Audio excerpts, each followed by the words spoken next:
ಕೇಂದ್ರ ಸರ್ಕಾರ ಈಗ ಮಾಡಿರೋ ಪೆಟ್ರೋಲ್ ಡೀಸೆಲ್ ಬೆಲೆ ಏರಿಕೆ ಜಸ್ಟ್ ಆರಂಭ ಅಷ್ಟೇ.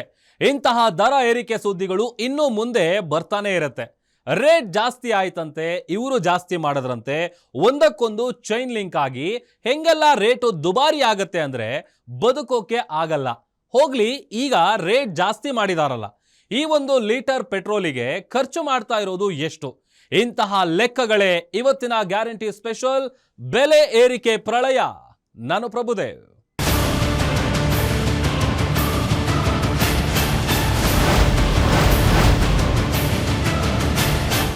ಒಂದು ಲೀಟರ್ ಪೆಟ್ರೋಲಿಗೆ ಡೀಸೆಲ್ಗೆ ನಾವು 100 ಚಿಲ್ಲರೆ ಕೊಡ್ತಾ ಇದ್ವಿ. ಒಂದೊಂದು ಬಂಕ್ಗಳಲ್ಲಿ, ಒಂದೊಂದು ಜಿಲ್ಲೆ ರಾಜ್ಯಗಳಲ್ಲಿ ಒಂದೊಂದು ರೇಟ್ ಇರುತ್ತೆ, ಓಕೆ. ಆದ್ರೆ ಅದಕ್ಕೆ ಆಗೋ ಖರ್ಚೆಷ್ಟು? ಕಚ್ಚಾ ತೈಲ ತಂದು ರಿಫೈನರಿಯಲ್ಲಿ ಫಿಲ್ಟರ್ ಮಾಡಿ ಟ್ರಾನ್ಸ್ಪೋರ್ಟ್ ಮಾಡಿ ಬಂಕ್ಗಳಲ್ಲಿ ಮಾರಾಟ ಮಾಡೋ ಮಧ್ಯೆ ಒಂದು ರೂಟ್ ಇರುತ್ತಲ್ಲ, ಅಲ್ಲಿ ಖರ್ಚೆಷ್ಟಾಗತ್ತೆ ನೋಡೋಣವಾ? ಪೆಟ್ರೋಲ್ ಡೀಸೆಲ್ ಬೆಲೆ ಏರಿಕೆ ಇದು ಆರಂಭ ಮಾತ್ರ.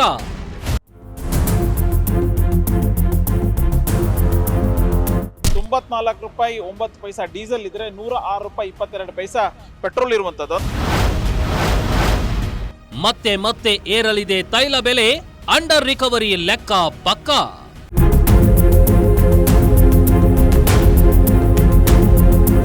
ಅಡುಗೆ ಸಿಲಿಂಡರ್ ಬೆಲೆಯು ಜಾಸ್ತಿ ಆಗೋದು ಗ್ಯಾರಂಟಿ ಗ್ಯಾರಂಟಿ ಗ್ಯಾರಂಟಿ. ದಿಢೀರಂತ ಗ್ಯಾಸು, ಪೆಟ್ರೋಲು ಇದರ ಬೆಲೆಗಳೆಲ್ಲ ಏರ್ತಿದ್ದಂಗೆ ತುಂಬ ದೊಡ್ಡ ಪರಿಣಾಮ ಬೀರುತ್ತೆ.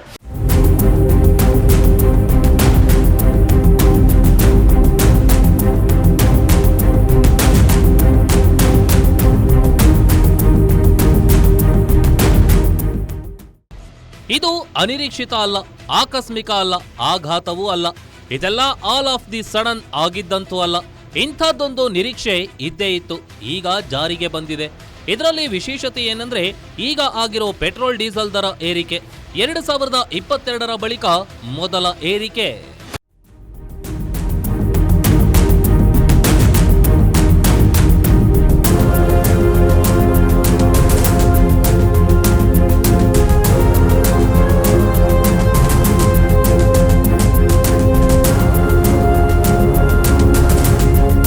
ಪೆಟ್ರೋಲ್ ಬೆಲೆ ಲೀಟರ್ಗೆ ₹3.27 ಏರಿಕೆ.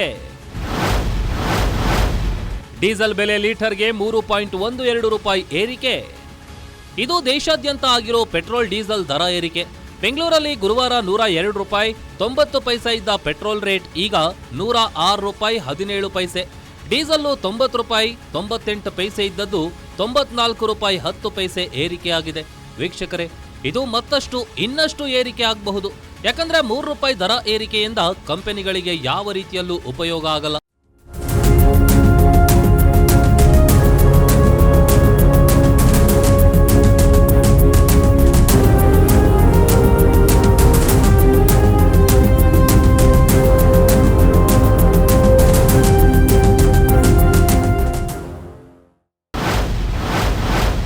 ಕಂಪನಿಗಳಿಗೆ ಈ ದರ ಏರಿಕೆಯಿಂದ ಲಾಭವಂತೂ ಇಲ್ಲ. ಕಂಪನಿಗಳು ಕೇಳಿದ್ದು ₹15-20 ಏರಿಕೆ, ಸರ್ಕಾರ ಮಾಡಿದ್ದು ₹3 ಮಾತ್ರ. ಕೆಲವು ವರದಿಗಳ ಪ್ರಕಾರ ಭಾರತದ ತೈಲ ಕಂಪನಿಗಳು ಮತ್ತೆ ಲಾಭದ ಕಡೆ ಮುಖ ಮಾಡಬೇಕು ಎಂದ್ರೆ ಈಗಿನಿಂದಲೇ ₹38 ದರ ಏರಿಕೆ ಮಾಡಿ ಅಂತ ಕೇಳಿದ್ವು ಅನ್ನೋ ರಿಪೋರ್ಟ್ ಕೂಡ ಇದೆ. ಸಾಧ್ಯವಿಲ್ಲ ಅಂದಾಗ ಕನಿಷ್ಠ ₹15-20 ದರ ಏರಿಕೆ ಮಾಡಿಕೊಡಿ ಅಂತಾನೂ ಕೇಳಿದ್ವಂತೆ. ಆದ್ರೆ ಸರ್ಕಾರ ಈ ಯಾವುದಕ್ಕೂ ಒಪ್ಪಿಲ್ಲ. ಬದಲಿಗೆ ಕೇವಲ 3 ಚಿಲ್ಲರೆ ಏರಿಕೆ ಮಾಡಿ ಅಡ್ಜಸ್ಟ್ ಮಾಡ್ಕೊಳ್ಳಿ ಅಂದಿದ್ಯಂತೆ. ಇದು ಇನ್ನೂ ಎಷ್ಟು ದಿನ ನಡೀಬಹುದು? ಆಗಲ್ಲ, ಚಾನ್ಸೇ ಇಲ್ಲ. ಆದ್ರೆ ಕಂಪನಿಗಳು ಹೇಳಿದಂತೆ ಕೇಳಿಬಿಟ್ರೆ ಜನ ಆಕ್ರೋಶಗೊಳ್ತಾರೆ. ಹಾಗಂತ ಹೇಳಿ ಸಮಾಧಾನ ಮಾಡಿದೆ ಸರ್ಕಾರ. ಹಾಗಂತ ಜನಾಕ್ರೋಶವೇನು ಕಡಿಮೆ ಇಲ್ಲ. ಪೆಟ್ರೋಲು ಡೀಸೆಲ್ ರೇಟ್ ಎಲ್ಲ ಜಾಸ್ತಿ ಮಾಡಿದ್ದಾರೆ ದಿಢೀರಂತ. ಈಗ 5 ರಾಜ್ಯದ ಎಲೆಕ್ಷನ್ ಇತ್ತು, ಅದು ಮುಗಿದ ತಕ್ಷಣ ರೇಟ್ ಜಾಸ್ತಿ ಮಾಡಿದ್ದಾರೆ. ಮುಂಚೆ ಮಾಡೋಕ್ಕೆ ಅವರಿಗೆ ಮೀಟ್ರ್ ಇರಲಿಲ್ಲ, ಓಟ್ ಬೀಳಲ್ಲ ಅಂತ. ಈಗ ಜಾಸ್ತಿ ಮಾಡಿದ್ದಾರೆ. ಇಲ್ಲಿ ನಮ್ಮ ದೇಶಕ್ಕೆ ಬಡವರು ಮತ್ತು ಶ್ರೀಮಂತರ ಮಧ್ಯೆ ಭಾಳ ವ್ಯತ್ಯಾಸ ಇರ್ತದೆ. ಶ್ರೀಮಂತರಿಗೆ ಅವರು ಟ್ಯಾಕ್ಸ್ನ ಉಳಿಸೋದಕ್ಕೆ ಏನೇನೋ ಸ್ಕೀಮ್ಗಳೆಲ್ಲ ಮಾಡಿ ಇದು ಮಾಡ್ತಾರೆ. ಬಡವ್ರ ಮೇಲೆ ಈ ಥರ ಹೊರೆ ಹಾಕ್ತಾರೆ. ಆಟೋದವ್ರಿಗೆ, ಸಿಲಿಂಡ್ರಿಗೆ, ಗ್ಯಾಸಿಗೆ ಎಲ್ಲ ಸಮಸ್ಯೆ ಆಗಿದೆ. ಟ್ರಂಪ್ ಹತ್ರ ಮಾತಾಡೋಕ್ಕೆ ಹೆದರಿಕೆ, ಮೀಟ್ರ್ ಇಲ್ಲ ಅವರಿಗೆ. ತುಂಬ ಕಷ್ಟ ಆಗ್ತಾ ಇದೆ. ನರೇಂದ್ರ ಮೋದಿ ಅವರು ಏನು ಮಾಡ್ತಿದ್ದಾರೆ ಒಂದು ಅರ್ಥ ಆಗ್ತಾ ಇಲ್ಲ. ಬಡವ್ರ ಜನ ಎಲ್ಲಿ ಹೋಗ್ಬೇಕು, ಏನು ಮಾಡಬೇಕು, ಕೆಲಸ ಸಿಗ್ತಾನೆ, ಯಾರಿಗೂ ಕೆಲಸ ಇಲ್ಲ. ಗ್ಯಾಸ್ ಬೆಲೆ ಏರಿಕೆ ಆಗಿದೆ, ಗ್ಯಾಸ್ ಬೆಲೆ ಸಿಗ್ತಾನೆ ಸದ್ಯಕ್ಕೆ. ಮತ್ತು ಪೆಟ್ರೋಲ್ ಬೆಲೆಗೆ 3 ರೂಪಾಯಿ ಎಕ್ಸ್ಟ್ರಾ ಮಾಡಿದ ನಂತರ ನಾವು ಎಲ್ಲಿ ಹೋಗ್ಬೇಕು ಅನ್ಬೋದು ಒಂದು ಅರ್ಥ ಆಗ್ತಿಲ್ಲ ನಮಗೆ. ನಮ್ಗಂತೂ ತುಂಬಾ ಕಷ್ಟ ಆಗ್ಬಿಟ್ಟಿದೆ ಜೀವನದಾಗ. ಏನ್ ಮಾಡ್ಬೇಕು ಏನಿಲ್ಲ ಒಂದು ಅರ್ಥ ಆಗ್ತಾ ಇಲ್ಲ. ಈಗ ನೋಡಿದ್ರೆ ಬಂಗಾರ ಬೇರೆ ಖರೀದಿ ಮಾಡ್ಬೇಡ್ರಿ ಅಂತ ಮೋದಿ ಅವ್ರು ಹೇಳ್ತಾರೆ. ಇಲ್ಲಿ ನೋಡಿದ್ರೆ ಏನೂ ಒಂದು ಅರ್ಥ ಆಗ್ತಾನೆ ಇಲ್ಲ. ಬಂಗಾರ ಖರೀದಿ ಮಾಡ್ಬಾರ್ದು ಅಂತಾರೆ. ಮತ್ತೆ ಪೆಟ್ರೋಲ್ ಬೆಲೆ ಏರಿಕೆ ಮಾಡ್ತಾವ್ರೆ, ಗ್ಯಾಸ್ ಬೇರಿಕೆ ಏರಿಕೆ ಆಗ್ತೈತಲ್ಲ. ಈ ಸರ್ಕಾರ ಏನು ಮಾಡ್ತಾ ಇದೆ, ತಮ್ಮ ಬೇಕಾಬಿಟ್ಟಿಯಾಗಿ 4 ದಿನ ಇದು ಏನಾದರೂ 1 ತಿಂಗಳ ಮುಂಚೆಗೆ ಹಿಂಗೆ ಆಗ್ಬೋದು, 2 ತಿಂಗಳ ಮುಂಚೆಗೆ ಹಿಂಗೆ ಆಗ್ಬೋದು ಹೇಳ್ಬೋದು. ಆದರೆ ಮೋದಿ ಅವರು ಹೇಳಿದ ಕೇವಲ 2 ದಿನದಲ್ಲಿ ಈ ರೀತಿಯಾಗಿ ಬಂಗಾರನೂ ಹೆಚ್ಚಾಯಿತು, ಇದು ಪೆಟ್ರೋಲ್ನೂ ಹೆಚ್ಚಾಯಿತು. ಈ ರೀತಿ ಆದರೆ ಈ ಜನಸಾಮಾನ್ಯರು ಇಂಥ ಸರ್ಕಾರಕ್ಕೆ ಛೀಮಾರಿ ಹಾಕಬೇಕು. ಅಷ್ಟೇ ಅಲ್ಲದೆ ಮುಂದೆ ಬರುವಂಥ ದಿನಗಳಲ್ಲಿ ಇಂಥ ಸರ್ಕಾರವನ್ನು ನಾವು ಏನು ಮಾಡಬೇಕು, ಕಿತ್ತೆಸಿಬೇಕು. ಹಣ ದುಡಿಮಿಲ್ಲ, ಏನಿಲ್ಲ, ಕೆಲಸಗಳಿಲ್ಲ. ಈಗ ನೋಡೋಕೆ 108 ಕಷ್ಟ ಇರ್ತಾವೆ. ಈಗ ಇಷ್ಟು 3-4 ರೂಪಾಯಿ ಜಾಸ್ತಿ ಮಾಡ್ಕೊತ ಹೊಂಟ್ಬಿಟ್ರೆ ಜೀವನ ಹೆಂಗೆ ಮಾಡ್ಬೇಕಣ್ಣ? ಕೆಲ್ಸಗಳದ್ದು ಭಾಳ ಕಷ್ಟ ಐತಿ. ಈಗಿನ ವಾತಾವರಣದಾಗ ಇನ್ನು ಎಲ್ಲ ಥರದ್ದು ರೇಟ್ ಜಾಸ್ತಿ ಮಾಡ್ಯಾರಣ್ಣ. ಯಾವ್ದು ರೇಟ್ ಕಮ್ಮಿ ಐತಣ್ಣ? ಹಿಂಗಾಗಿ ಕಷ್ಟ ಐತಣ್ಣ ಜೀವನ. ಏನು ಮಾಡೋದೈತಿ? ಗೌರ್ಮೆಂಟ್ನವರು ಅವರ ವಿಚಾರ ಮಾಡ್ಬೇಕಷ್ಟ. ಜನ ಹೀಗೆ ಹೇಳ್ತಿದ್ರೆ ಪೊಲಿಟಿಕಲ್ ವರ್ಷನ್ನೇ ಬೇರೆ. ಬಿಜೆಪಿ ಜೆಡಿಎಸ್ ಕೇಂದ್ರದಲ್ಲಿ ಅಧಿಕಾರದಲ್ಲಿವೆ, ಹೀಗಾಗಿ ಅವರು ಇದು ಅನಿವಾರ್ಯ ಆಗಿತ್ತು. ಮೋದಿಯವರು ಬಹಳ ಕಷ್ಟಪಡ್ತಿದ್ದಾರೆ ಅಂತಿದ್ರೆ ಕಾಂಗ್ರೆಸ್ಸಿನವರು ಇದೆಲ್ಲ ಎಲೆಕ್ಷನ್ ಪಾಲಿಟಿಕ್ಸ್, ಎಲೆಕ್ಷನ್ ಮುಗಿಯೋದನ್ನೇ ಕಾಯ್ತಾ ಇದ್ರು ಅಂತಿದ್ದಾರೆ. ನರೇಂದ್ರ ಮೋದಿಯವರು ಅಧಿಕಾರಕ್ಕೆ ಬಂತವಿಂದ ಇಲ್ಲಿವರೆಗೆ ಅನೇಕ ಸಾರಿ ಏರಿಸಿದ್ದಾರೆ.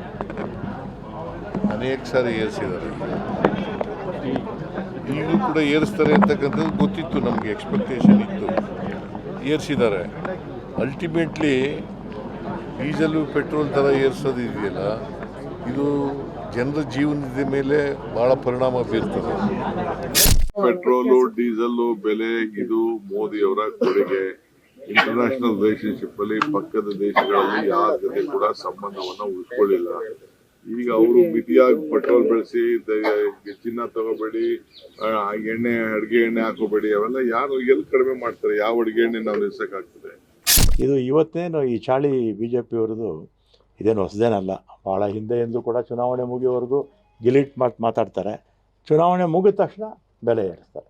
ಈಗ ಹಿಂದೆ UPA ಸರ್ಕಾರದಲ್ಲಿ ಆಗಲೂ ಕೂಡ ಕ್ರೂಡ್ ಆಯಿಲ್ ಬೆಲೆ ಜಾಸ್ತಿ ಇತ್ತು, ಸಬ್ಸಿಡಿ ಕೊಡ್ತಾಯಿದ್ರು.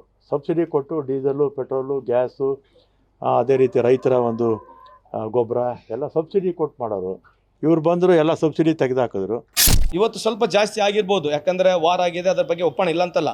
ಆದರೆ ಯಾವಾಗ ಕಮ್ಮಿ ಇತ್ತು ನಾವು ಬೈಯಿಂಗ್ ಮಾಡ್ತಾ ಇದ್ವಿ. ಕೋವಿಡ್ ಸಂದರ್ಭದಲ್ಲಿ $25-30 ಖರೀದಿ ಮಾಡಿದ್ವಿ, $40 ಬಿದ್ದಿದೆ ಆಯಿಲ್ ಪ್ರೈಸು. ಆ್ಯಾವ್ರೇಜು BJP ಕಾಲದಲ್ಲಿ ಮೋದಿಯವರ ಸಾಹೇಬ್ರ ಕಾಲದಲ್ಲಿ $63-65 ಒಳಗಡೆ ಖರೀದಿ ಮಾಡಿರ್ತಕ್ಕಂಥದ್ದಿದೆ. ಈ ದುಡ್ಡು ಯಾಕೆ ಕೊಡಬಾರ್ದಾಗಿತ್ತು ಜನಕ್ಕೆ ವಾಪಸ್ಸು? ಸಂತೋಷ್ ಲಾಡ್ ಕೇಳ್ತಾ ಇರೋದು ಟೆಕ್ನಿಕಲ್ ಪಾಯಿಂಟ್. ಅವರಷ್ಟೇ ಅಲ್ಲ, ದೇಶದ ಕೋಟ್ಯಾಂತರ ಜನ ಈ ಪ್ರಶ್ನೆಯನ್ನ ಮೋದಿ ಸರ್ಕಾರಕ್ಕೆ ಕೇಳಿದ್ದಾರೆ. ಆದ್ರೆ ಆನ್ಸರ್ ಸಿಕ್ಕಿಲ್ಲ. ಈಗ ಬೆಲೆ ಏರಿಕೆಯಂತೂ ಆಗಿದೆ, ಆದ್ರೆ ಇದು ಇಷ್ಟಕ್ಕೆ ನಿಲ್ಲೋದಿಲ್ಲ. ಯಾಕಂದ್ರೆ ಈಗ ಆಗಿರೋ ಏರಿಕೆ ಇದೆಯಲ್ಲ, ಪೆಟ್ರೋಲಿಯಂ ಕಂಪನಿಗಳು ಅನುಭವಿಸ್ತಾ ಇರೋ ನಷ್ಟಕ್ಕೆ ಹೋಲಿಸಿದ್ರೆ ಇದು ರಾವಣನ ಹೊಟ್ಟೆಗೆ ಅರೆಕಾಸಿನ ಮಜ್ಜಿಗೆ ಅಂತಾರಲ್ಲ, ಹಾಗಿದೆ. ಪೆಟ್ರೋಲಿಯಂ ಕಂಪನಿಗಳು ಈಗಲೂ ನಷ್ಟದಲ್ಲೇ ಇವೆ. 3 ತೈಲ ಕಂಪನಿಗಳ ಲಾಸ್ ತಿಂಗಳಿಗೆ 30,000 ಕೋಟಿ. ಒಟ್ಟಾರೆ ತೈಲ ಕಂಪನಿಗಳಿಗೆ 2 ಲಕ್ಷ ಕೋಟಿಗೂ ಹೆಚ್ಚು ನಷ್ಟ. ಪೆಟ್ರೋಲು ಡೀಸೆಲ್ಲುಗಳ ವಿಷಯದಲ್ಲಿ ಇದುವರೆಗೆ ಯುದ್ಧ ಶುರುವಾದಾಗಿನಿಂದ ಇಲ್ಲಿಯವರೆಗೆ 10 ವಾರಗಳಲ್ಲಿ ಸುಮಾರು 2 ಲಕ್ಷ ಕೋಟಿ ಲಾಸ್ ಆಗಿದೆ. ತಿಂಗಳಿಗೆ ಆವರೇಜ್ ತಗೊಂಡ್ರೆ 30,000 ಕೋಟಿಗಿಂತ ಹೆಚ್ಚು, ಒಂದು ದಿನಕ್ಕೆ 1,000 ಕೋಟಿಗಿಂತ ಹೆಚ್ಚು ಲಾಸ್ ಆಗ್ತಾ.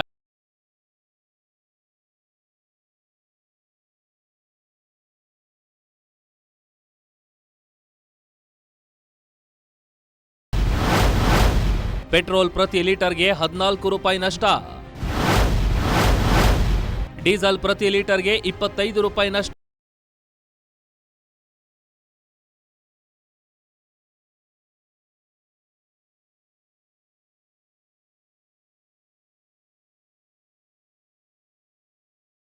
ಗಳಿಗೆ ಲಾಸ್ ಆಗ್ತಾ ಇದೆ.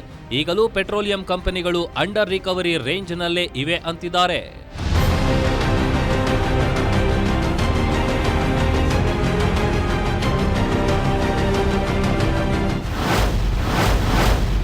IOC, BPCL, HPCL ನಷ್ಟವೇ 1 ಲಕ್ಷ ಕೋಟಿ.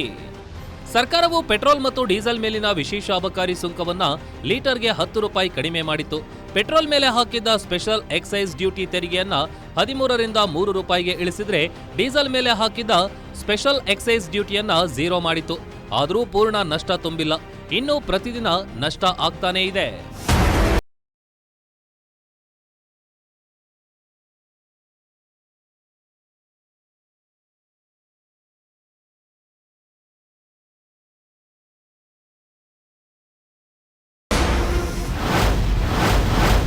ಕೇಂದ್ರ ಸರ್ಕಾರಕ್ಕೆ ಪ್ರತಿ ತಿಂಗಳು 14,000 ಕೋಟಿ ನಷ್ಟ. ಸ್ಪೆಷಲ್ ಎಕ್ಸೈಸ್ ಡ್ಯೂಟಿ ಕಟ್ ಮಾಡಿದ ಕಾರಣ ಸರ್ಕಾರಕ್ಕೆ ಪ್ರತಿ ತಿಂಗಳು 14,000 ಕೋಟಿ ನಷ್ಟ ಆಗ್ತಾ ಇದೆ. ಬೇರೆ ಟೈಮ್ ಆಗಿದ್ರೆ ಈ ರೀತಿ ಟ್ಯಾಕ್ಸ್ ಇಳಿಸಿದ್ರೆ ಅದರ ಲಾಭ ಗ್ರಾಹಕರಿಗೆ ಸಿಗ್ತಾ ಇತ್ತು. ಈ ಬಾರಿ ಹಾಗಾಗ್ಲಿಲ್ಲ. ಪೆಟ್ರೋಲ್ ಬಂಕ್ಗಳು ಟ್ಯಾಕ್ಸ್ ಕಡಿಮೆ ಮಾಡಿದ್ರೂ ರೇಟ್ ಕಡಿಮೆ ಮಾಡಲಿಲ್ಲ. ಅದೇ ರೇಟ್ ಉಳಿಸಿಕೊಂಡ್ವು. ಗ್ರಾಹಕರು ಮಾತ್ರ ಬೆಲೆ ತೆರ್ತಾನೇ ಇದ್ದಾರೆ. 3 ರೂಪಾಯಿ ಜಾಸ್ತಿ ಆಗಿದೆ. ನಾವು ಬಡವರಾಗಿ ಕೂಲಿ ಮಾಡಿಕೊಂಡು ಎಲ್ಲ ಮಾಡೋದು. ಯಾವ ಥರ ಮಾಡಬೇಕನ್ನೋದೇ ನಮಗೆ ಇದಾಗ್ತಾ ಇಲ್ಲ. ನಾವು ರೈತರು, ನಾವು ಕೂಲಿ ನಾಲ್ಕು ಮಾಡ್ಕೊಂಬಂದು ಈ ಪೆಟ್ರೋಲ್ ಹತ್ರ ಬಂದರೆ ಅದೊಂದು ತೊಂದರೆ ಆಗ್ತದೆ. 1 ಕಿಲೋ 100 ರೂಪಾಯಿ ಹಾಕ್ಸ್ಕೊಂಡ್ರೆ ಒಂದು 12 ಕಿಲೋಮೀಟ್ರ್ ಬರ್ತದೆ. ರೇಟ್ ಜಾಸ್ತಿ ಆಗಿಬಿಡೋದೊಂದು ನಾವು ಆಗ್ರಹ ಮಾಡ್ತೀವಿ. ಮೊದಲೇ ಪೆಟ್ರೋಲ್, ಡೀಸೆಲ್, CNG ರೇಟ್ ಜಾಸ್ತಿ ಆಗಿದೆ. ಮತ್ತೊಂದು rate petrol, CNG, diesel rate ಜಾಸ್ತಿ ಆದರೆ ಮತ್ತು ನಮ್ಮ ಗಾಡಿ ಇದರ್ಲಿಂದ ಟ್ಯಾಕ್ಸಿ ವಾಹನಗಳು ನಾವು ಬಾಡಿಗೆ ಜಾಸ್ತಿ ಮಾಡಬೇಕಾಗುತ್ತೆ. ಆದಷ್ಟು ಜನಸಾಮಾನ್ಯರಿಗೆ ಕೆಳವರ್ಗದ ದುಡ್ಕೊಂಡು ತಿನ್ನೋಂಥ ಕೆಳವರ್ಗದ ಜನರಿಗೆ ಭಾಳಷ್ಟು ತೊಂದರೆ ಆಗಿ ಇದರಿಂದ ಭಾಳ ಅವರು ಬದುಕಿನ ಮೇಲೆ ಸಂಕಷ್ಟದ ಹೊರೆ ಹೊರಿಸಿದಂಗೆ ಆಗತ್ತೆ. ಕೇವಲ 3 ತಿಂಗಳ ಹಿಂದೆ ಭರ್ಜರಿ ಲಾಭದಲ್ಲಿದ್ದ ತೈಲ ಕಂಪನಿಗಳು ಈಗ ಅಂಡರ್ ರಿಕವರಿ ಸ್ಟೇಟಸ್ನಲ್ಲಿವೆ. ನಮ್ಮ ರೈತರು ಪ್ರತಿ ವರ್ಷ ಅನುಭವಿಸೋ ಪರಿಸ್ಥಿತಿಯನ್ನ ಈಗ ತೈಲ ಕಂಪನಿಗಳು ಎದುರಿಸ್ತಾ ಇವೆ. ವೀಕ್ಷಕರೇ, ನಾವಿದನ್ನ ಹೇಳ್ತಾ ಇರುವಾಗ ಅಂಡರ್ ರಿಕವರಿ ಅನ್ನೋ ಪದ ಬಳಸಿದ್ವಿ. ಈ ಅಂಡರ್ ರಿಕವರಿ ಅಂದ್ರೆ ಏನಪ್ಪಾ ಅಂತ ನೋಡಿದ್ರೆ ನಾವೇನ್ ನಿಮಗೆ ರಾಕೆಟ್ ಸೈನ್ಸ್ ಹೇಳಲ್ಲ, ಸಿಂಪಲ್ ಆಗಿ ಹೇಳ್ತೀವಿ.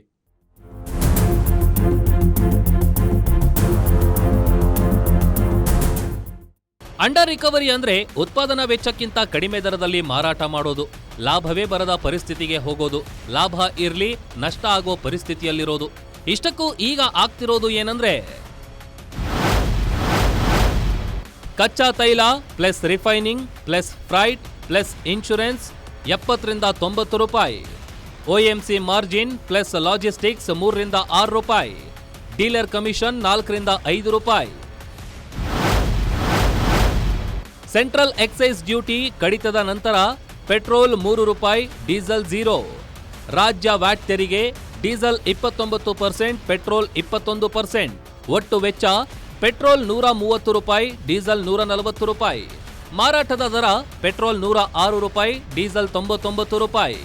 ಪ್ರಸ್ತುತ ಅಂಡರ್ ರಿಕವರಿ ಪ್ರತಿ ಲೀಟರ್ಗೆ ಅಂದಾಜು 20 ರೂಪಾಯಿ ನಷ್ಟ. ನೋಡಿದ್ರಲ್ಲ ವೀಕ್ಷಕರೇ, ಸರ್ಕಾರದ ಬಳಿ ಬೇರೆ ಮಾರ್ಗವಂತೂ ಖಂಡಿತ ಇಲ್ಲ. ಹೀಗಿರುವಾಗ ಸರ್ಕಾರ ಏನ್ ಮಾಡಕ್ಕಾಗತ್ತೆ ಬಿಡಿ ಅಂತೀರಾ? ರಾಜಕಾರಣಿಗಳು 1000 ಹೇಳಿ, ಜನ 1000 ಹೇಳಿ, ಸರ್ಕಾರದ ಈ ವಾದವನ್ನ ಒಪ್ಪೋ ಜನರು ಇದ್ದಾರೆ. 2014 ಜಾಸ್ತಿ ಇತ್ತು ಈಗೇನು ಜಾಸ್ತಿ ನಮ್ಗದ ಅನ್ಸಿಲ್ಲ. ಬಿಜೆಪಿ ಸರ್ಕಾರ ಬಂದಿದ್ದು ನನಗೆ ಅನ್ಸಿಲ್ಲ, ಬ್ಯಾರೆಗೆ ಏನ್ ಅನ್ಸ್ಬೋದು. ವಿರೋಧ ಮಾಡೋರು ವಿರೋಧ ಮಾಡ್ಕೋತಿರಲ್ರ. ಖರೆ ನಾನು ಅನ್ಸಿ ಪ್ರಕಾರ ಬಿಜೆಪಿ ಸರ್ಕಾರ ಬಂದ್ಮೇಲೆ ಏನೂ ಆಗಿಲ್ಲ. ಪೆಟ್ರೋಲ್ ಇಲ್ಲ 2014 ನಾ 80 ರೂಪಾಯಿ ಪೆಟ್ರೋಲ್ ಹಾಕಿದ್ವಿ. ಈಗೇನು 15 ವರ್ಷನಾಗಿಲ್ಲ, 12-20 ರೂಪಾಯಿ ಜಾಸ್ತಿ ಏನಾಗಿ ಹೊರೆ 4 ರೂಪಾಯಿ 3 ರೂಪಾಯಿನೂ ಹೊರೆ ಅನ್ಸಲ್ಲ ಸರ್. ಅದೇ 10 ರೂಪಾಯಿ ಆಗಿದ್ರೆ ಭಾಳ ಹೊರೆ ಅನ್ಸೋದು ನೀವು ಹೇಳ್ದಂಗೆ. ಯಾಕಂದ್ರೆ ಈ ಕ್ರೈಸಿಸ್ಸು ಈ ಪ್ರಪಂಚದಲ್ಲಿ ಆಗ್ತಿರೋ ಈ ಸಿಚುವೇಶನ್ಗಳು ನೋಡಿದರೆ ಇದು ನಾವು ಎಷ್ಟೋ ಉತ್ತಮ, ನಾವು ಇನ್ನೂ ಭಾಳ ಆರಾಮಾಗಿದ್ದೀವಿ ಸರ್. ಬೇರೆ ಕಂಟ್ರಿ ಕಂಪೇರ್ ಮಾಡಿದ್ರೆ ಎಲ್ಲ ಕಡೆ ಜಾಸ್ತಿ ಇದೆ, ಇಲ್ಲಿ ಇನ್ನೂ ಮಾಡಿಲ್ಲ. 2012 ಏನೋ ಮಾಡಿದ್ದು, ಅದೇ ಮೇಂಟೈನ್ ಮಾಡ್ತಾ ಇದ್ದಾರೆ. ನಾವು ನಿಜಕ್ಕೂ ಋಣಿಯಾಗಿರಬೇಕು ಸೆಂಟ್ರಲ್ ಗೌರ್ಮೆಂಟ್ಗೆ. ಅಲ್ಲಿಂದ ಬರೋದಕ್ಕೆ ಅವರು ಇದು ಕಟ್ಟಿ ತರ್ತಾ ಇರೋದ್ರಿಂದ ನೀವು ಕೇಳ್ತಾ ಇದ್ದೀರಾ. ಸ್ಟೇಟ್ ಗೌರ್ಮೆಂಟ್ ಎಲ್ಲ ಇದು ಹಾಕೋದು ಸೆಸ್ ಹಾಕೋರಲ್ಲ, ಅವಾಗ ಯಾಕೆ ಕೇಳಲಿಲ್ಲ? ನಾವು ಬಾಯಿ ಮುಚ್ಕೊಂಡು ಕಟ್ಟಿದ್ವಿ. ಪಾಪ ಅಲ್ಲಿ ಬರ್ದಿದ್ರಿಂದ ಏನೋ ತರ್ತಾವ್ರಲ್ಲ ನಮ್ಮದು ಉಪಯೋಗಕ್ಕೆ, ಕೊಡೋಣ ಬಿಡಿ. ಇವಾಗ ಇನ್ಯಾವಾಗ ಕೊಡ್ತೀರಾ ದೇಶಕ್ಕೆ? ಮತ್ತೆ ಅದೇ ಪ್ರಶ್ನೆ. ಇದು ಗೊತ್ತಿದ್ರೂ ಜನ ವಿರೋಧಿಸ್ತಾ ಇರೋದು ಯಾಕೆ? ಯಾಕಂದ್ರೆ ಕೇಂದ್ರ ಸರ್ಕಾರ ಬಿಟ್ಟಿರೋದು ಸ್ಪೆಷಲ್ ಎಕ್ಸೈಸ್ ಡ್ಯೂಟಿಯನ್ನ ಮಾತ್ರ, ಟ್ಯಾಕ್ಸ್ ಅನ್ನ ಬಿಟ್ಟಿಲ್ಲ.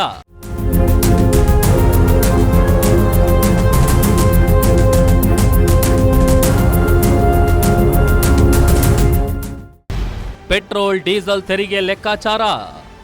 ಮೂಲ ಬೆಲೆ 55 ರೂಪಾಯಿ, ಕೇಂದ್ರದ ಅಬಕಾರಿ ಸುಂಕ 19 ರೂಪಾಯಿ, ರಾಜ್ಯದ ವ್ಯಾಟ್ ತೆರಿಗೆ 28 ರೂಪಾಯಿ, ಡೀಲರ್ ಕಮಿಷನ್ 4 ರೂಪಾಯಿ 10 ಪೈಸೆ, ಗ್ರಾಹಕರಿಗೆ 106 ರೂಪಾಯಿ. ಈಗ ಯಾರನ್ನ ದೂರೋಣ? ಕೇಂದ್ರ ಸರ್ಕಾರ ಹೆಚ್ಚು ಕಡಿಮೆ 20 ರೂಪಾಯಿ ಟ್ಯಾಕ್ಸ್ ತಗೊಳ್ತಾ ಇದ್ರೆ ರಾಜ್ಯ ಸರ್ಕಾರ 28 ರೂಪಾಯಿ ಟ್ಯಾಕ್ಸ್ ತಗೊಳ್ತಾ ಇದೆ. ಕಚ್ಚಾ ತೈಲದ ಬೆಲೆ ಜಾಸ್ತಿ ಆಗಿದೆ, ಓಕೆ. ರಿಫೈನರಿ ಖರ್ಚು ಜಾಸ್ತಿ ಆಗಿಲ್ಲ. ಸಾಗಾಟದ ವೆಚ್ಚ ಜಾಸ್ತಿ ಆಗಿದೆ, ಓಕೆ. ಡೀಲರ್ ಕಮಿಷನ್ ಜಾಸ್ತಿ ಆಗಿಲ್ಲ. ಕಟ್ ಆಗಿರೋದು ಕೇಂದ್ರ ಸರ್ಕಾರ ವಿಧಿಸ್ತಾ ಇದ್ದ ಸ್ಪೆಷಲ್ ಕಸ್ಟಮ್ ಡ್ಯೂಟಿ ಟ್ಯಾಕ್ಸ್ ಮಾತ್ರ. ಅದರಲ್ಲಿ ಒಂಚೂರು ಕಟ್ಟಾದ್ರೆ ಗ್ರಾಹಕರಿಗೆ ಈಗಲೂ ಒಂದು ರೇಂಜಿಗೆ, ಒಂದು ನಾರ್ಮಲ್ ರೇಟಿಗೆ ಪೆಟ್ರೋಲ್ ಡೀಸೆಲ್ ಕೊಡಬಹುದು. ಆದರೆ ಆ ನಷ್ಟವನ್ನ ತಡೆದುಕೊಳ್ಳೋ ಶಕ್ತಿ ಸರ್ಕಾರಕ್ಕೆ ಇರಬೇಕು.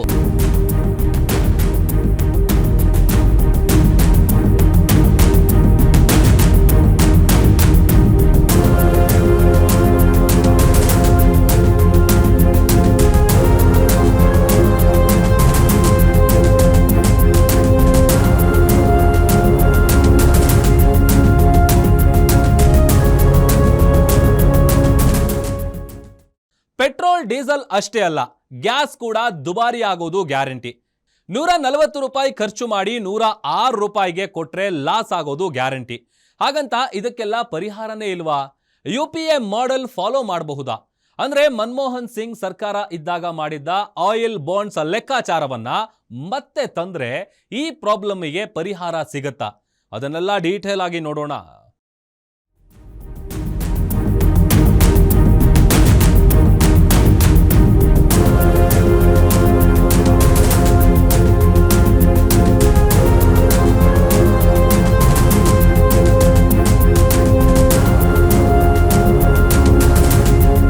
ಪೆಟ್ರೋಲ್ ಡೀಸೆಲ್ ರೇಟ್ ಜಾಸ್ತಿ ಆಯಿತು. 1 ಲೀಟರ್ ಪೆಟ್ರೋಲ್ ಡೀಸೆಲ್ಗೆ ಆಗ್ತಿರೋ ಖರ್ಚು ಸರಾಸರಿ ಅಂದಾಜು 140 ರೂಪಾಯಿ. ಗ್ರಾಹಕರಿಗೆ ಸಿಗ್ತಾ ಇರೋದು 106 ರೂಪಾಯಿಗೆ. ಹಾಗಾದ್ರೆ ಸರ್ಕಾರ ಏನ್ ಮಾಡಬಹುದು? ಅದಕ್ಕೆ ಕಾಂಗ್ರೆಸ್ ನಾಯಕರನ್ನ ಕೇಳಿದ್ರೆ UPA ಮಾಡೆಲ್ ಹೇಳ್ತಾರೆ.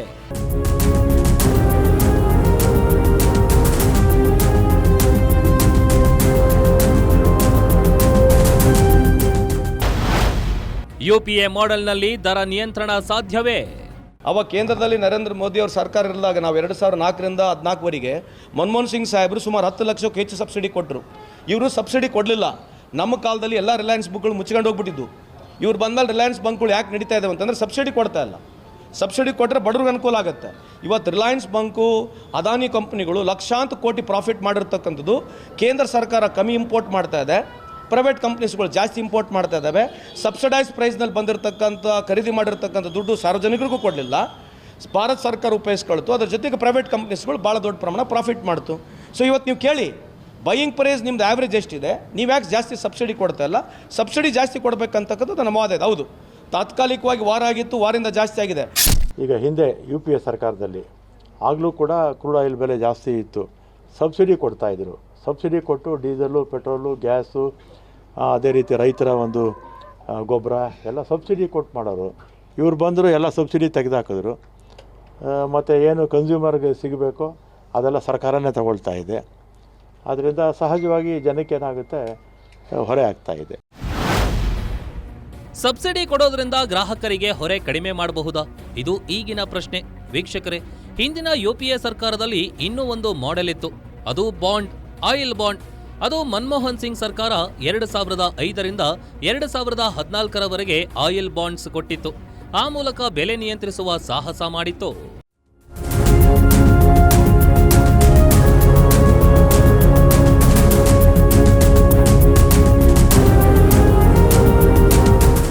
ಆಯಿಲ್ ಬಾಂಡ್ ಎಂದರೆ ಸರ್ಕಾರವು ತೈಲ ಮಾರಾಟ ಕಂಪನಿಗಳಿಗೆ ನೀಡುವ ವಿಶೇಷ ಬಾಂಡ್ಗಳು. ನಗದು ಸಬ್ಸಿಡಿ ಬದಲು ಕೊಡುವ ಒಂದು ರೀತಿಯ ಕಡ್ಡಾಯ ಸಾಲ ಅಥವಾ ಭರವಸೆ ಪತ್ರ. ವಿಷಯದಲ್ಲಿ ತಿರುಗಿಸಬೇಕಾದ ಸಾಲ ಪತ್ರ. ಈ ಬಾಂಡ್ಗಳ ಬಡ್ಡಿ ಮತ್ತು ಅಸಲು ಮೊತ್ತವನ್ನ ಮುಂದಿನ ಸರ್ಕಾರಗಳು ತೀರಿಸಬೇಕು. ಇದನ್ನೇ ಕೊಟ್ಟಿತ್ತು ಮನಮೋಹನ್ ಸಿಂಗ್ ಸರ್ಕಾರ. ಹಾಗಂತ ಇದನ್ನ ತೀರಿಸಿದ್ದು ಹೇಗೆ ಅಂದ್ರೆ ಮುಂದೆ ಬಂದ BJP ಅಥವಾ NDA ಸರ್ಕಾರ ಅದನ್ನ ತೀರಿಸಲೇಬೇಕು.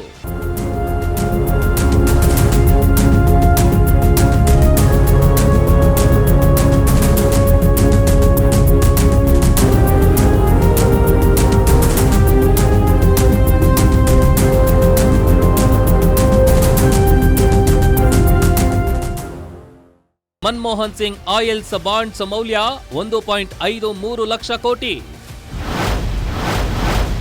ಮೋದಿ ಸರ್ಕಾರದಿಂದ ವಾಪಸ್ ಕೊಟ್ಟ 3.23 ಲಕ್ಷ ಕೋಟಿ. ಮನಮೋಹನ್ ಸಿಂಗ್ ಮಾಡಿದ ಆಯಿಲ್ ಬಾಂಡ್ಸ್ ತೀರಿಸಿದ್ದು ಮೋದಿ ಸರ್ಕಾರ. ಕೊಟ್ಟಿದ್ದ ಆಯಿಲ್ ಬಾಂಡ್ಸ್ ಮೌಲ್ಯ 1.53 ಲಕ್ಷ ಕೋಟಿ ಆದರೆ ಮೋದಿ ಸರ್ಕಾರ ವಾಪಸ್ ಕೊಟ್ಟಿದ್ದು 3.23 ಲಕ್ಷ ಕೋಟಿ.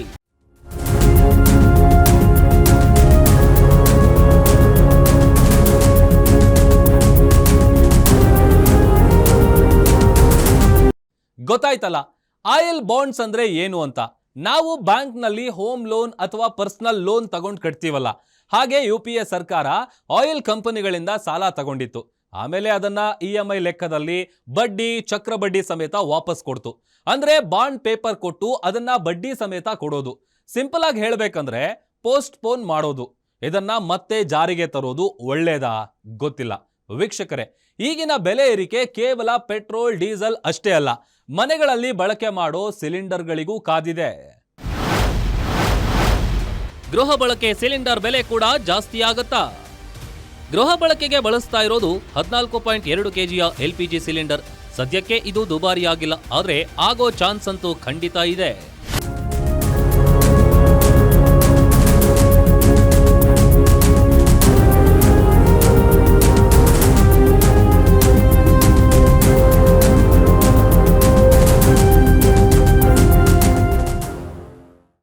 ಒಂದು ಕೆಜಿ LPGಗೆ ವೆಚ್ಚ 65ರಿಂದ 75 ರೂಪಾಯಿ. 1 kg LPG ಮಾರಾಟ ದರ 64ರಿಂದ 65 ರೂಪಾಯಿ. ಒಂದು LPG ಸಿಲಿಂಡರ್ಗೆ ವೆಚ್ಚ 920 ರೂಪಾಯಿಯಿಂದ 1050 ರೂಪಾಯಿ. ಒಂದು LPG ಸಿಲಿಂಡರ್ ಮಾರಾಟ ದರ 915 ರೂಪಾಯಿ. ಒಂದು LPG ಸಿಲಿಂಡರ್ಗೆ ಆಗುತ್ತಿರುವ ನಷ್ಟ 300ರಿಂದ 350 ರೂಪಾಯಿ. Reality is this. ಆದರೆ ಇದಕ್ಕೂ UPA ಅವಧಿಯಲ್ಲಿ ಒಂದು ಫಾರ್ಮುಲಾ ಇತ್ತು. ಆ ಫಾರ್ಮುಲಾ ಈಗಿಲ್ಲ. ಮೋದಿ ಸರ್ಕಾರ ಈ ಕುರಿತು ಮೊದಲು ಶಕ್ತಿ ಇರುವವರು ಸಬ್ಸಿಡಿ ಎಂದು ಜಾಹೀರಾತು ಕೊಡ್ತು. ಆಮೇಲೆ ಸಬ್ಸಿಡಿ ಕ್ಯಾನ್ಸಲ್ ಮಾಡಿ ಈಗ ಯಾರಿಗೂ ಸಬ್ಸಿಡಿ ಕೊಡ್ತಾ ಇಲ್ಲ. LPG ದರ ಎಷ್ಟು ಗೊತ್ತಾಯ್ತದು? ಇವರು ಅಧಿಕಾರಕ್ಕೆ ಬಂದಾಗ 413 ರೂಪಾಯಿ ಒಂದು LPGಗೆ, ಸಿಲಿಂಡರ್ಗೆ 413 ರೂಪಾಯಿ ಇತ್ತು. ಇವತ್ತು ಎಷ್ಟಾಗಿದೆ?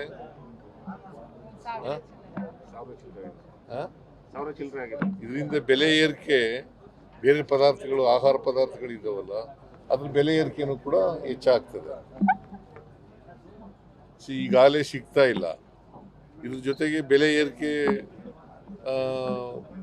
ಬರ್ಡನ್ ಆದರೆ ಜನಜೀವನ ಅಸ್ತವ್ಯಸ್ತ ಆಗ್ತದೆ. ದೇಶ ಪ್ರೇಮ, ದೇಶಕ್ಕಾಗಿ ಅಂತ ಇವೆಲ್ಲ ಬುಲ್ಟೆ ಬಿಡ್ತಾ ಇದ್ದಾರೆ. ಇದ್ರಾಗ ಯಾವುದು ದೇಶ ಪ್ರೇಮಿ, ದೇಶಭಕ್ತಿ ಇಲ್ಲ. ಇದ್ರಾಗ ಇರ್ತಕ್ಕಂಥ ವಿಶೇಷ ಕಾರಣ ಇವತ್ತು ರುಪಿ ಗಗನಕ್ಕೆ ಹೋಗ್ಬಿಟ್ಟಿದೆ. Rupee has fallen so down. If you compare, ನಾ ಬೇರೆ ಸೌತ್ ಈಸ್ಟ್ ಕಂಟ್ರಿಗಳಿಗೆ ಕಂಪೇರ್ ಮಾಡಿದ್ರೆ ಇಂಡಿಯನ್ ರುಪಿ ಏನಿದೆಲ್ಲ ಭಾಳ ದೊಡ್ಡ ಭಾಷಣ ಮಾಡೋರು. 20 ರೂಪಾಯಿಗೆ $1, 30 ರೂಪಾಯಿಗೆ $1 ಅಂತ ಭಾಳ ಚುಟಿ ಕೊಟ್ಟು ಭಾಷಣ ಮಾಡೋರು.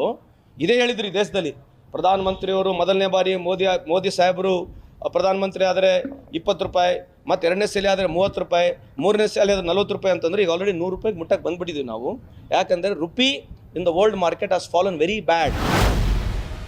ಪೊಲಿಟಿಕಲ್ ಟೀಕೆಗಳು ಏನೇ ಇರಲಿ, ಜನಸಾಮಾನ್ಯರಿಗೆ ಬೇಕಿರೋದು ನಾರ್ಮಲ್ ಜೀವನ ಅಷ್ಟೇ. ಸರ್ಕಾರ ಆಯಿಲ್ ಬಾಂಡ್ ಕೊಡೋದ್ರ ಬದಲಿಗೆ ಟ್ಯಾಕ್ಸ್ ಕಡಿಮೆ ಮಾಡಿದ್ರೆ ಗ್ರಾಹಕರಿಗೆ ಲಾಭ ಆಗುತ್ತೆ. ಅಷ್ಟೇ ಅಲ್ಲ, ದೇಶದ ಎಕಾನಮಿಯು ಒಂದು ಲೆವೆಲ್ಲಿಗೆ ಕಂಟ್ರೋಲ್ನಲ್ಲಿರುತ್ತೆ. ಅದನ್ನ ಸರ್ಕಾರ ಅರ್ಥ ಮಾಡ್ಕೋಬೇಕು ಅಷ್ಟೇ.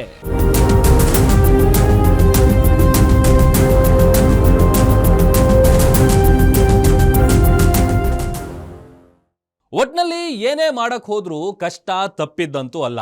ಇದಾಗಿತ್ತು ಇವತ್ತಿನ ಗ್ಯಾರಂಟಿ ಸ್ಪೆಷಲ್. ನೋಡ್ತಾ ಇರಿ ಗ್ಯಾರಂಟಿ ನ್ಯೂಸ್, ಸುದ್ದಿ ಖಚಿತ, ನ್ಯಾಯ ನಿಶ್ಚಿತ. ಗ್ಯಾರಂಟಿ ನ್ಯೂಸ್, ಸುದ್ದಿ ಖಚಿತ, ನ್ಯಾಯ ನಿಶ್ಚಿತ.